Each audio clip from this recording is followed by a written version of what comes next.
Defense wins championships. So today I'm bringing you my top 12 defensive rankings heading into week 9 fantasy football. And if you like fantasy football, make sure you hit that like and subscribe button. We are halfway through the fantasy football season, and we're still trying to help you make the playoffs over here on the 4 from 4 for Fantasy Football YouTube channel. And we're trying to get to 3,000 subscribers. So we want you here in the community. Now, we started off in the S tier, and we started off with the Chargers, who are going up against the Titans. I think everybody acknowledges that the Titans are the matchup that you want to target each and every week.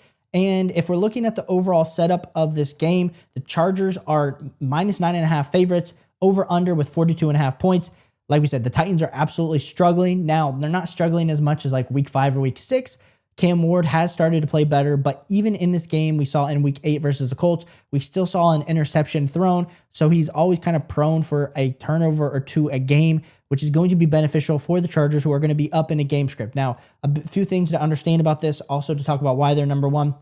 Jeffrey Simmons potentially is going to be out for the Tennessee Titans, which I assume helps not only Kamani Vidal for the Los Angeles Chargers offense, but it's going to help this whole offense. I think this offense was going to pour it on the Titans anyway, but I think even more so, they're going to be able to run. They're going to be able to throw with all of these weapons, which is going to put the Tennessee Titans in a game script where they're going to have to throw the ball. And I just do not think they're the best team to be airing it out for, 2 to 3 quarters a game. And so for me, I just think this is such a great game script. Got to go with the Los Angeles Chargers. Now, next team in the S tier, it is going to be the Los Angeles Rams, who are going up against New Orleans. Major news for the Rams is that we're going to have Puka Nacua back. And then you have the Rashid Shaheed injury for the New Orleans Saints. Right now, the spread is minus 13.5, over under 43.5 points. The Saints are implied under 17 points in this game. And the main reason is because we don't know if it's going to be Tyler Shuck or if it's going to be Spencer Rattler. Either way, the Rams front four has been so dominant getting sacks that I think they're going to continue to really push this New Orleans Saints offensive line.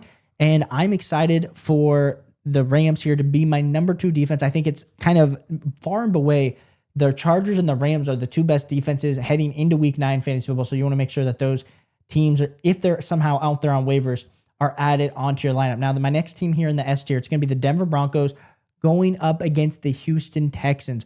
When we're talking about the Denver Broncos, the thing that we kind of need to monitor in their current situation is whether or not Pat Surtain is going to be playing in week 9 fantasy football. Now, Pat Surtain returned to the game. He got injured versus the Dallas Cowboys, came back in, but sometimes those kind of injuries, we can see them kind of linger, gets a little bit sore a few days afterwards. And so just kind of monitor Pat Surtain, because if Pat Surtain is playing, he's just going to lock down Nico Collins, and I'm not very confident in Jalen Noel, Jaden Higgins, Xavier Hutcherson. So for me, I think the Denver Broncos are super solid in this matchup. Like I said, minus 1.5 point spread with an over-under of 39.5, which honestly is the lowest total of the week. They're thinking that this is going to be a kind of a defensive showdown a little bit.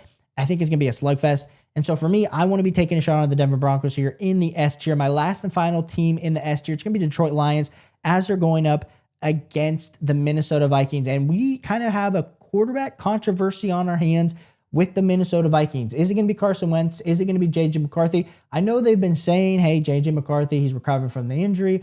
I just think he hasn't had time to properly practice with his teammates. And so Detroit, who has a very, very, very strong front seven, makes me excited. Like I said, over under is 47.5 points. So it is the highest point total out of these top 4 defenses, where the spread is minus 8.5. I just think the Lions continue to dominate when it comes to at home.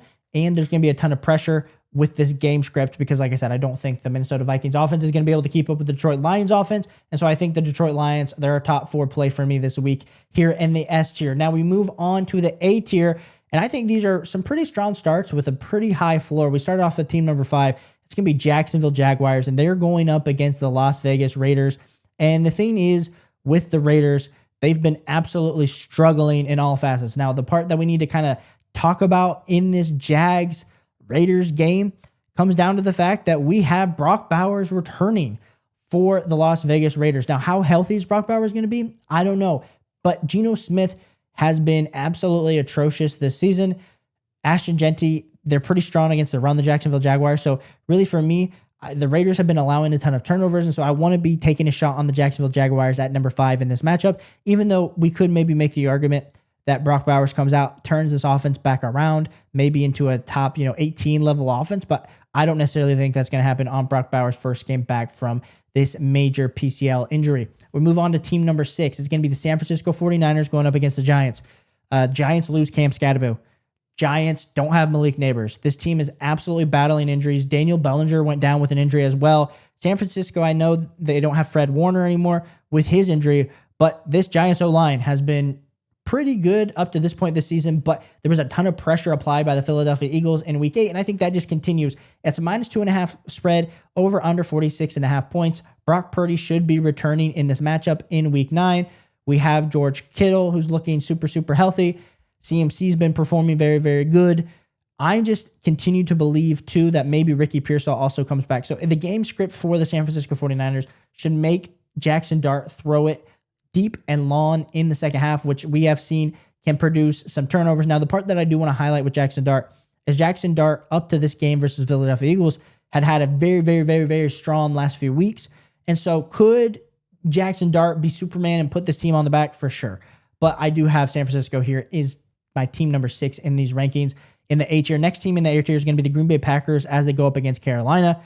Like we said, this Green Bay Packers team, honestly, all the way around, super, super good, super heavy pass rush. I mean, we just saw the Carolina Panthers get absolutely embarrassed in week 8, not being able to move the ball. I don't know when Bryce Young is going to be able to come back, but I don't care if it's Bryce Young back there. I don't care if it's Andy Dalton back there. You got to feel good. The only thing that I want to highlight here is there's been some pretty good sack numbers for the Green Bay Packers showing signs of life, but there hasn't been a ton of turnovers. And so I do have the Packers sliding in here as my defense number 7. My defense number 8 is going to be the Indianapolis Colts, who are, like we said, going up against the Pittsburgh Steelers. And the thing about the Colts team, we just saw them have an absolutely very, very strong day versus the Tennessee Titans. But in this matchup, we're going to just have to kind of monitor this Colts overall pass rush. That's the only thing that I'm super worried about heading into this matchup, and kind of why, yes, having them here in the A tier versus Pittsburgh, you feel good, but we just kind of need to kind of keep that into perspective. Now we move on to the B tier, and I would say these are some startable streamer type defenses. Buffalo Bills versus Kansas City. Listen, this is Buffalo Bills. They get a ton of sacks. They get a ton of turnovers. So depending on your overall, scoring settings, but the over-under is 50.5 points. And I think it's dumb for me to say, yes, start a defense that's going up against Patrick Mahomes, but that's kind of where we're at this week in regards to some of these defensive matchups. My defense number 10, it's going to be the Atlanta Falcons as they are going up against the New England Patriots. Also, I'm not super, super excited for the Atlanta Falcons defense, especially after what we just saw them give up to Miami Dolphins. But I do think with the spread being plus 4.5, the over-under being 45.5 points, I mean, I think there's a shot. But the issue is Drake May's just playing on an MVP level that I might not want to push them higher. Now, my defense number 11, it's going to be the Seattle Seahawks going up against the Washington Commanders. And the thing that I want to highlight here is I've been a huge proponent of the Seattle Seahawks defense this whole entire season. This team could go even higher in the defensive rankings if for some reason we get word that Jaden Daniels is out in week 9 fantasy football. Like I said, recording this on Monday afternoon. No idea if he's going to be playing in week 9, but if he's not playing in week 9 and it's Marcus Mariota again, we could be looking at Seattle Seahawks going up and being a top 4, top 3 level defense. But that's just kind of the Jaden Daniels effect that I kind of have here for the Seattle Seahawks. Like we said, spread is -3, 46.5 over under. Like I said, I want to be taking a shot on Seattle if I need them. And my last team here, it is going to be the Commanders as they are going up against Seattle. Like I said, I think this is a pretty good defense matchup. Now, could it turn ugly really fast? Potentially. And so that's why, just to monitor the Seattle Seahawks and the Washington Commanders, Washington could move down my rankings if Marcus Mariota is going to be the quarterback. But the Seattle Seahawks could also move up the rankings if Marcus Mariota is the quarterback. So I just kind of have them here settled as my defense number 11 and my defense number 12. Now, some deep streamers. Like I said, I understand some of you guys are trying your best here each and every week. We have Dallas Cowboys versus Arizona. Kyler Murray, Jacory Brissett have been pretty, I would say, turnover prone. And so for me, I could take a shot, especially with this Dallas secondary. I just don't trust this Dallas front four. The New England Patriots versus Atlanta. Is it going to be Kirk Cousins again? Because if it's Kirk Cousins again, we could be pushing him up, but I assume that Michael Penix will be playing in week 9 fantasy football. Hopefully Drizzy Drake's playing as well, and that could also hurt the New England Patriots defense, and so I want to be taking a shot on the New England Patriots defense 100%. And then the last team here in the tier is going to be for week 15. It's going to be the Chicago Bears versus the Cincinnati Bengals. I thought Chicago Bears were going to be able to do something versus the Baltimore Ravens. They were not, but that is my top 15 defense. Definitely avoid the Chiefs as they're going up against Buffalo. Avoid the Ravens as they're going up against Miami. Miami just absolutely did crazy things. And then Dallas, I think they bounced back versus the Cardinals. So don't start Chiefs, Ravens, Cardinals. But I appreciate all you guys for tuning in to this defense video. Appreciate you guys. We will catch you on the next one.